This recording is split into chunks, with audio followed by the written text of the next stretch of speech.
Егер біздің ас қорыту жүйемізді от жағатын пешке теңесек, таңғы ас сол отты тұтататын және сақтайтын бірінші ас.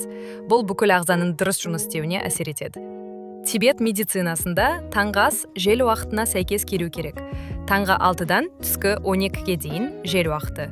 Түскі 12-ден кешкі 6-ға дейін өт уақыты. Кешкі 6-дан түнгі 12-ге дейін шырыш уақыты. Ал түнгі 12-ден таңғы 6-ға дейін үш тошаның тепе-теңдік уақыты.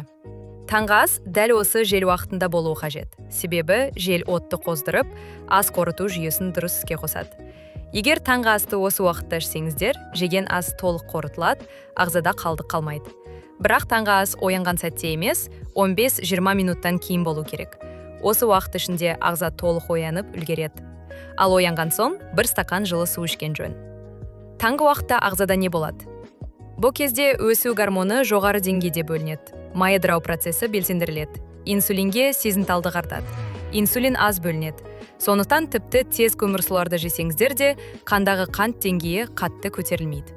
Ал қысқа мерзімді болса да артық инсулиннің бөлінуі қан тамырларына зиян. Тіпті диабеті жоқ адамдарда да. Тибет медицинасында таңғы асқа майларға басымдық беру ұсынылады. Май таңғы ас үшін басты өнім.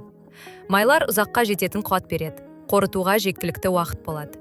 Таңғы асқа май жемеген адам кешке жақсылап тамақтанады деген ереже бар. Күндіз біз көп қозғалып, энергия жұмсаймыз. Ал кешке ағза ауыр тамаққа дайын болмайды. Сондықтан таңғы асқа май жесеңіздер, кешкі артық аштық болмайды. Егер таңғы ас ішпесеңіз, немесе дұрыс ішпесеңіз, кешке қатты ашығып, ауыр тамақ жеуге бейім боласыз. Тағы бір мәселе, тәттілер мен тез көмірсуларды жеудің уақыты өтеді. Мұндай өнімдерді ағзаға зиянсыз қылып, тек таңғы асқа ғана жеуге болады. Басқа уақытта олар метаболизмге зиян. Дұрыс емес таңғы ас, тек тәтті, тек кофе, темекі, аш қарынға шырын ішу, артынша тоқаш жеу. Мұндай таңғы ас ағзаға зиян.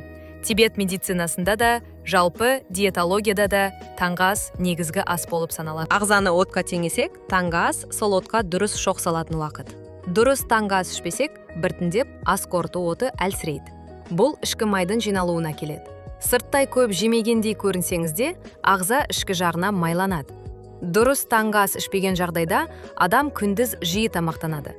Бұл биоритмді бұзып, метаболизмге зиян келтіреді. Тибет және нутрициологияда алтын ереже бар. Күніне 3 рет тамақтану.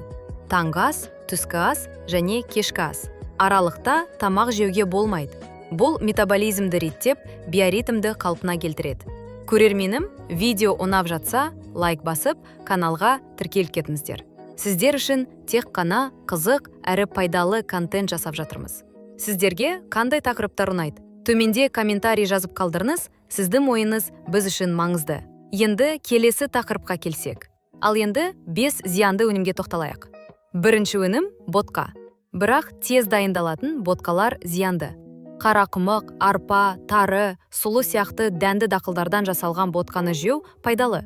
Бірақ оларды ұзақ қайнатпай, сәл недоварені күйінде жеу қажет. Қанттың орнына ертілген маймен кептірілген жеміс қоссаңыз, ботқа пайдалы әрі толыққанды болады. Екінші өнім – кофе ашқарынға. Кофенің өзінде зиян жоқ, бірақ ашқарынға ішсеңіз, өт бірден бөлінеді. Бұл уақыт өте келе асқазанға түсіп, рефлюкс гастритке әкелуі мүмкін. Егер кофені жылы судан кейін ішіп, үстінен 10-15 минут ішінде тамақтансаңыз, зияны болмайды. Үшінші өнім – жаңа сығылған шырын.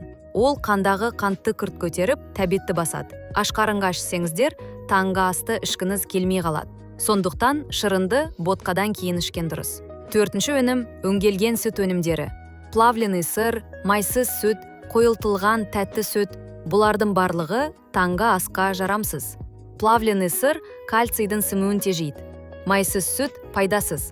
Қою сүт қантқа толы. Бесінші өнім – өңделген ет өнімдері.